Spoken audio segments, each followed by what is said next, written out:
Hello, नमस्कार दोस्तों, आप सभी का हमारे डीआरएनएस चैनल पे बहुत-बहुत स्वागत है। मैं डॉक्टर निर्मला शुक्ला। इस समय पे हम पढ़ रहे हैं, तैयारी कर रहे हैं यूजीसी नेट दिसंबर की, गुजरात सेट की और राजस्थान सेट की, जो अभी एग्ज़ाम होने वाली हैं, जिनका फॉर्म अभी चल रहा है, भरवा रहा। ठीक है ना, जिनके फॉर्म अभी भरे जा रहे हैं, उन्हीं की तैयारी कर रहे हैं, जिसमें से उपन्यास यूनिट को हमने 6 यूनिट को उठाया है उपन्यास का। आज हम पढ़ने वाले हैं गोदान उपन्यास प्रेमचंद्र का। यह 1936 में गोदान उपन्यास जो है मुंशी प्रेमचंद्र द्वारा लिखा गया 1936 में प्रेमचंद्र का अंतिम पूर्ण उपन्यास माना जाता है। इसे हिंदी के महानतम उपन्यासों में गिना जाता है। इसमें प्रेमचंद्र ने हिंदी की एक समस्या को उठाने की बजाय तत्कालीन भारतीय समाज की लगभग हर समस्या को एक साथ उठाया है। प्रेमचंद्र जी ने एक समस्या को उठाने की बजाय क्या किया है, इस उपन्यास में भारतीय समाज की जितनी भी समस्याएं थी उन सभी को इसमें इस उपन्यास में उसके बारे में चर्चा की है। यही कारण है कि गोदान को भारतीय जीवन का महाकाव्य भी कहा जाता है। भारतीय जीवन का महाकाव्य किसे कहा जाता है, तो गोदान को कहा जाता है, क्योंकि हर प्रकार की सभी समस्याओं को इसी में रखा गया है। ठीक है, पात्र के बारे में बात करते हैं। ग्रामीण पात्र है होरी, धनिया का जो पति है। भोला से उसकी सगाई हो जाती है। दूसरा विवाह का वादा करता है। इसी बात से संदर्भ में भोला उसे 80 रुपए की गाय देता है। फिर है बिलारी गांव। बिलारी गांव अवध प्रांत का निवासी है। गाय की लालसा रखने का सबसे बड़ा स्वप्न है। दो भाई हीरा और शोभा थे। पाल पोस कर बड़ा किया था, बाद में अलग औजा हो गए थे। होरी की कृषक प्रवृत्ति प्रकृति जो है झगड़े से भागती है, क्योंकि वो कृषक प्रकृति का है, किसी का विरोध है कभी नहीं करता है। एक समय होरी ने भी महाजनी की थी। फसली बुखार से पीड़ित होता था। 3 बीघे का काश्तकार था। फिर आती है धनिया, जो कि होरी की क्या है, पत्नी है। धनिया होरी की पत्नी है। 6 संतानें हैं। 3 जीवित हैं, गोबर, सोना और रूपा। 36 साल की, उपन्यास के आरंभ में ये 36 साल की थी। जल्द ही आक्रोशित होती है और जल्दी ही पिघल भी जाती है। सीलिया को अपने घर शरण देती है। फिर है गोबर, होरी और धनिया का बेटा, 16 साल का। उपन्यास के आरंभ में अब इतने जितने भी आते जा रहे हैं कि धनिया जो है उपन्यास के प्रारंभ में उसकी उम्र कितनी थी, उसकी उम्र कितनी थी, 36 साल। ठीक है, और गोबर की कितनी बताई जा रही है, 16 साल। इन सबको आप लोग क्या करना है, एक कॉपी पेन में नोट करते चलना कि किसकी क्या उम्र थी, और उपन्यास के प्रारंभ में कि उपन्यास के अंत में। ठीक है, क्योंकि काफी लंबा उपन्यास है तो इसको लिखने में 5-6 साल तो लग ही गए होंगे। ठीक है, उसमें से उम्र भी ऐड करते जाइएगा। अगर इस उपन्यास में आता है तो अपने से नहीं करना है। सामला लंबा इकहरा युवक है। काम में इसकी रुचि नहीं है। मुख पर असंतोष और विद्रोह है। जुनिया से संबंध बनाता है, जिससे वह गर्भवती हो जाती है। लखनऊ से पहले अपना खोचाबाद में गन्ना मिल में नौकरी करता है। मिल की हड़ताल में गंभीर रूप से घायल हो जाता है। बाद में मालती के यहाँ माली की नौकरी करता है। ठीक है, अब आ जाते हैं किसके, सोना के ऊपर। धनिया और होरी की कितनी संतानें थी, 6 संतानें थी, जिसमें से 3 जीवित थी और 3 ही नहीं थी। ये कितने साल का है, 12 साल की है। बेटी है, ये बड़ी बेटी है जो 12 साल की है। लज्जाशील कुमारी है। सांवली, सुडौल, प्रसन्न और चपल है। सोनारी के एक धनी किसान गौरी महतो के लड़के मथुरा से विवाह करती है। रूपा होरी और धनिया की छोटी बेटी है। 8 साल आगे एक जगह उम्र 6 से 5 वर्ष दी गई है। बहुत ही ढीठ और रोमन है। राम सेवक महतो से विवाह करती है। फिर जुनिया भोला की बेटी है, बाल विधवा है। ऐसा प्रेम चाहती है जिसके लिए वह जिए और मरे, जिस पर वह अपने को समर्पित कर दे। 2 बेटे हैं, चुन्नीराम मर जाता है और मंगल। फिर है दाता दीन। गांव में पशु चिकित्सा की आचार्य है। होरी ने आलू बोने के लिए 30 रुपए उधार दिए थे। अब ये आलू बोने के लिए किसे किसने उधार दिया था, ये भी नोट डाउन करना है। और उम्र सबकी। वह इस गांव के नारद थे। नारद का मतलब समझते हो आप लोग, यहाँ की बात वहाँ करना। होरी के पास बैल न बचने पर आधी हिस्सेदारी के साथ उसके खेत में बुवाई का प्रबंध करता है। फिर है माता दीन, दाता दीन का पुत्र। सिलिया चमारिन से संबंध जुनिया को प्रेम पास में फंसाने का प्रयत्न करता है। सिलिया के पिता द्वारा जाति भ्रष्ट होने के बाद दाता दीन ने काशी के पंडित द्वारा अनुष्ठान करा करके माता दीन को पुनः ब्राह्मण बनवा दिया था, परंतु वह जनेऊ और पुरोहित छोड़ करके पक्का खेतिहार बन गया। फिर अंत में सिलिया के साथ रहने लगता है। दुलारी सहुआइन, गांव में नमक, तेल, तंबाकू की दुकान है। होरी ने बंटवारे के समय दुलारी से 40 रुपए लेकर भाइयों को दे दिए थे। रिश्ते में होरी की भाभी थी। अब कितने रुपए कितने पैसे आ रहे हैं ना, इन सबको आप नोट करते चलना। होरी कभी कभी दिल लगी भी करता था, जिससे धनिया जलती थी। फिर है गौड़ पात्र, मगरू साहू। होरी ने बैल के लिए 60 रुपए उधार लिए थे, गांव का सबसे धनी आदमी था। फिर है पटेश्वर लाल पटवारी, गांव में पुण्यात्मा नाम से मशहूर थे। फिर है मगरू शाह को उषा करके होरी पर नालिक करवाते हैं। फिर है जिगुरी सिंह, गांव के सबसे बड़े महाजन, शहर के बड़े महाजन के एजेंट। फिर है पंडित नोखेराम, राम सहाय का कारकुन। होरी से लगान के पैसे लेकर के इनकार कर देता है। फिर है सिलिया, पिता हरखू, माँ कालिया, पुत्र रामू निमोनिया से मर जाता है। फिर है भोला, होरी के गांव से मिलते हुए पूर्ववों का ग्वाला। फिर है दूध मक्खन का व्यवसाय करता है। पहली स्त्री लू लग जाने से मर जाती है। 3 संतानें हैं, कामता, जंगी और जुनिया। अपने गांव का मुखिया है। फिर है नोहरी, विधवा, भोला से विवाह। होरी, हीरा होरी का भाई, गाय को जो है जहर देकर घर से फरार हो जाता है। फिर है पुनिया, हीरा की पत्नी, बांस काटने को लेकर बसोर चौधरी से लड़ती है। शोभा, होरी का भाई, अंत में सारी जमीन जायदाद बिक जाती है। फिर है दमड़ी बसोर, बांस के सौदे में होरी से मिली भगत, फिर धोखा देता है। दरोगा, होरी की गाय के मरने पर तहकीकात के लिए आता है। हीरा से घर की तलाशी लेने के लिए बहाने होरी से रुपए चाहता है, पर धनिया का आक्रोश इस पर असफल हो जाता है। अंततः गांव के महाजनों से रुपए वसूलता है। फिर आ जाते हैं शहरी पात्र। शहरी पात्र हैं राज साहब अमरपाल सिंह सेमरी गांव में अवध प्रांत के निवासी थे। ठीक है। पिछले सत्याग्रह संग्राम में कौंसिल की मेंबरी छोड़ करके जेल चले गए थे। राष्ट्रवादी, संगीत प्रेमी, ड्रामा के शौकीन, अच्छे वक्ता, अच्छे लेखक, अच्छे निशानेबाज। पत्नी को मरे 10 साल, दूसरी शादी नहीं की थी इन्होंने। 2 बच्चे थे, रुद्रपाल सिंह लड़का और मीनाक्षी लड़की। जेठ के दशहरे के अवसर पर धनुष यज्ञ का आयोजन। पिता से संपत्ति के साथ भक्ति भी पाई थी। परिवार बहुत विशाल था, सभी पैतृक रियासत पर आश्रित थे। मेहता तनखा खन्ना और ओमकार नाथ राय साहब के सहपाठी थे। होरी से डांट वसूलने जाने की खबर पाकर के नोखेराम से पूरा धन मांगते हैं। नोखेराम और उनके साथी ओमकार नाथ को इसकी खबर देते हैं। तब राय साहब ने ओमकार नाथ की पत्रिका को रिश्वत स्वरूप चंदा देकर के मामले को दबा दिया था। फिर है कुंवर दिग्विजय सिंह से बेटी मीनाक्षी का विवाह कराते हैं। मीनाक्षी दिग्विजय सिंह के बारे में वर्ताप और इयास प्रवृत्ति के कारण उसे छोड़ देती है।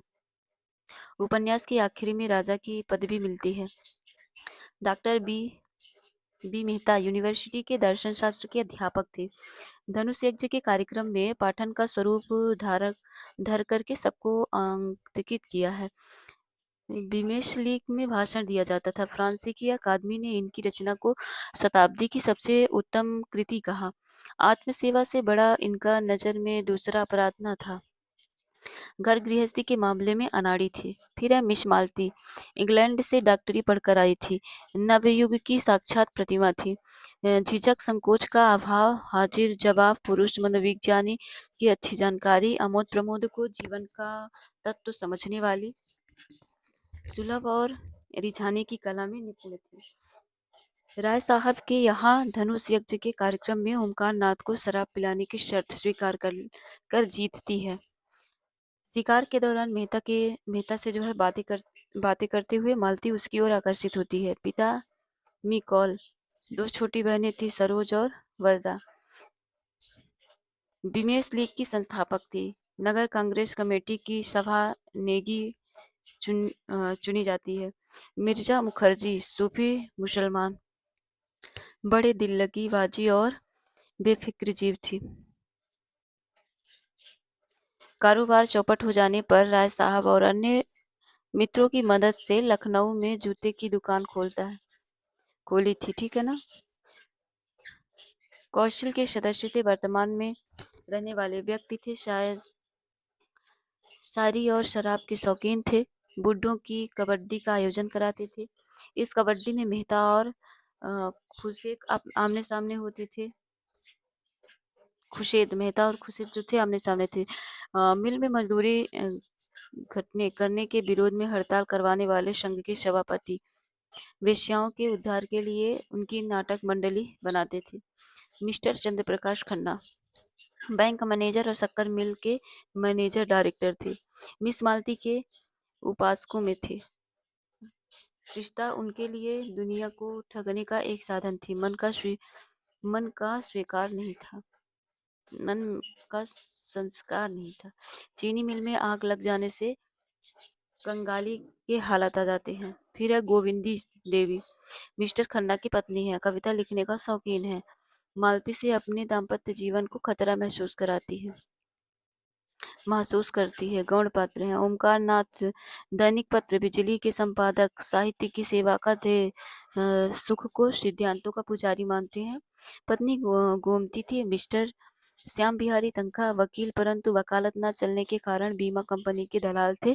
फिर तालुकेदार और महाजनों को बैंक से कर्ज दिलाते हैं। चुनाव के समय जमींदार खड़े करने का व्यवसाय करते हैं।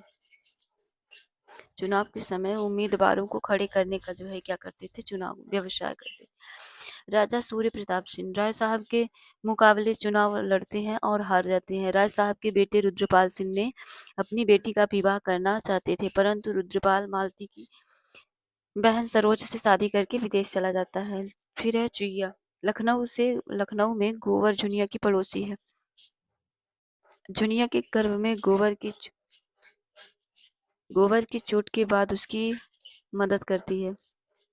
फिर है सरोज, मालती की बहन है। मेहता के भाषण में उसकी स्त्री संबंधी विचारों का विरोध करती है। अब आ जाती है तो अभी तक के गोदान उपन्यास के जितने भी पात्र थे, शहरी पात्र और ग्रामीण पात्र। गोदान उपन्यास में 2 गांवों का वर्णन किया गया है। एक है बिलारी और एक है सिमरी। ठीक है। इन दोनों गांवों की समस्या, एक शहरी पात्र और ग्रामीण पात्र, दोनों का सामंजस्य करके प्रेमचंद जी ने अपने गोदान उपन्यास में विस्तृत वर्णन किया है। ठीक है। अब देखते हैं कथा सार। भोला की गाय देख करके होरी के मन में गाय की लालसा उत्पन्न होती है। वह विधुर भोला का विवाह करवाने का वादा देकर के 80 रुपए की गाय उधार लेने की जुगत कर देता है। जब भोला अपने पास भूसे की कमी की बात करता है, तब होरी अभाव में पड़े आदमी से गाय ले लेने को उचित न मान करके मना कर देता है। उस पर उसे भूसा देने का वादा करता है। भोला के घर भूसा पहुंचाने के क्रम में गोबर की मुलाकात भोला की विधवा बेटी झुनिया से होती है, जो आगे प्रेम में परिणित होता है। गाय अपने पर गांव वाले देखते आते हैं और होरी की खुशकिस्मत की तारीफ करते हैं, यह सोच करके कि अलगोजे में दबकर रखे गए पैसे से होरी ने गाय खरीदी है। दोनों भाई हीरा और शोभा गाय देखने नहीं आते।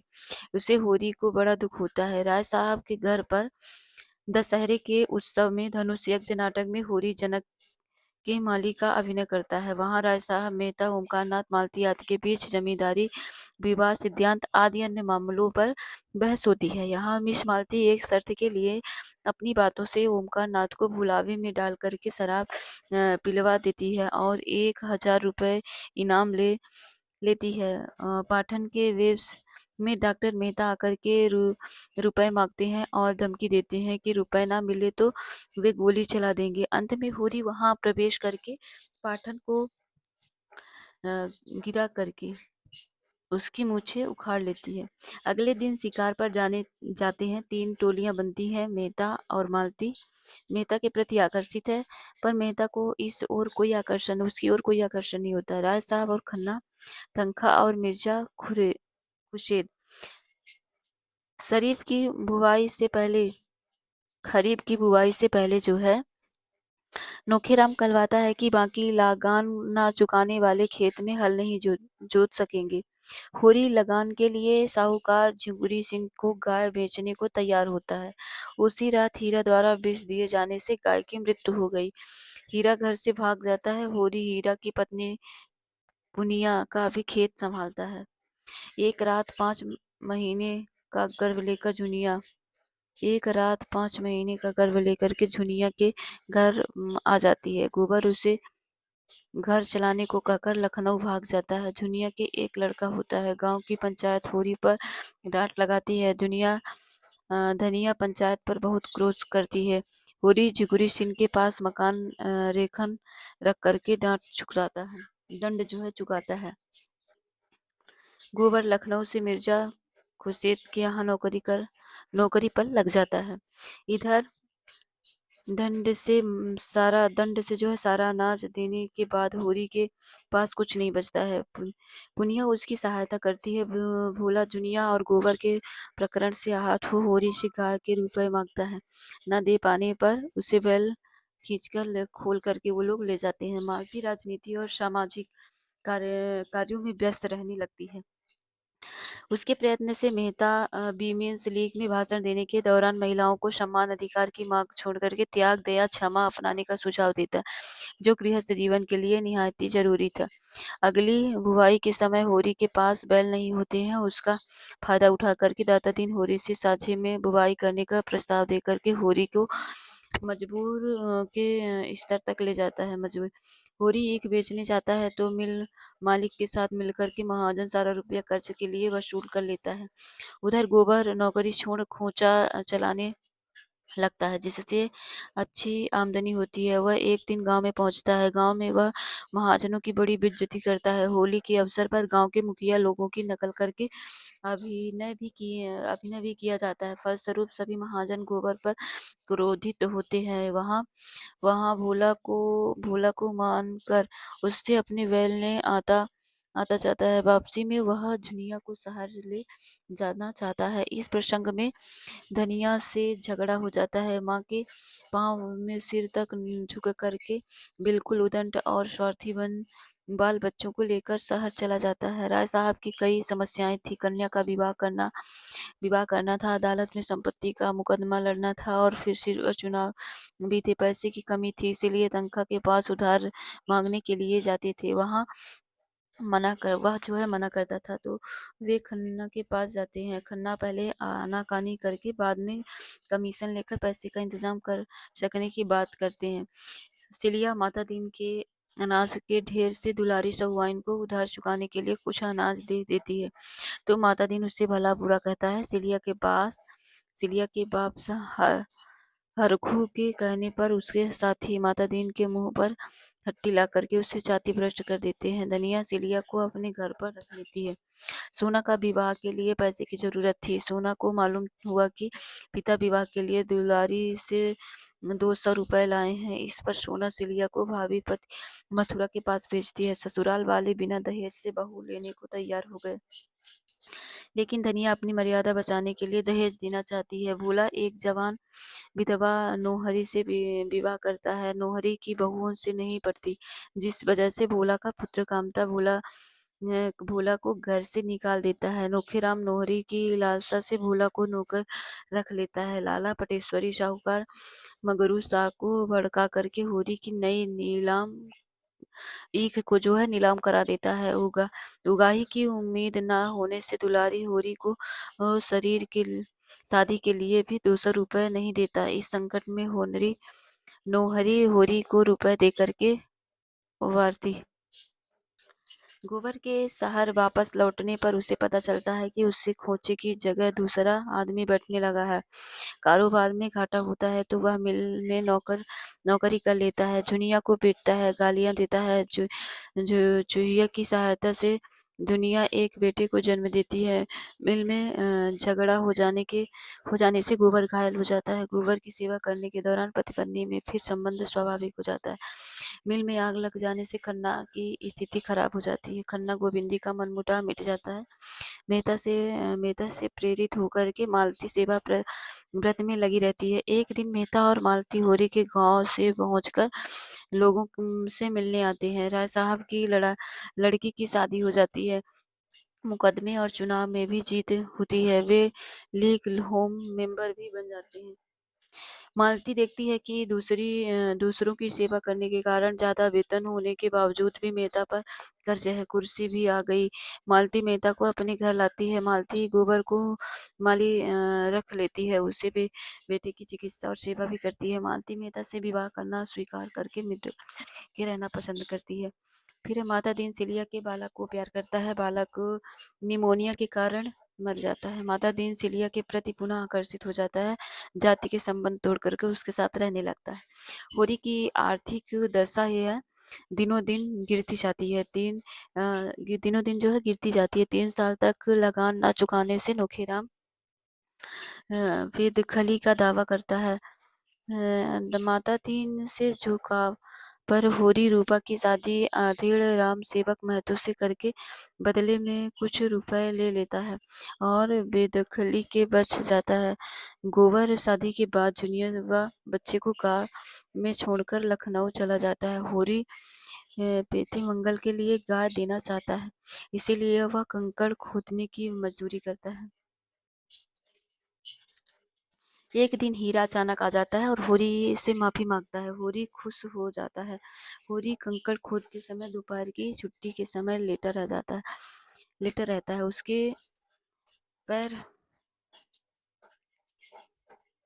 उसे लू लग जाती है। होरी को उठा करके घर लाया जाता है। होरी को मृत्युशैया पर जानकर सब धनिया से उसका गोदान करने को कहते हैं। धनिया सुतली बेच करके इकट्ठा किए। महाराज, घर में न गाय है, न बछिया, न पैसा है, यही पैसे है, यही गाय है। 20 आने से पैसे घर के हाथ रखना, माता दिन से कहती है। गोदान पछाड़ खाकर गिर जाता है। महत्वपूर्ण जो इसके तत्व हैं उसको नेक्स्ट क्लास में पढ़ेंगे। अगर कुछ हेल्प हो तो चैनल को लाइक से सब्सक्राइब करें।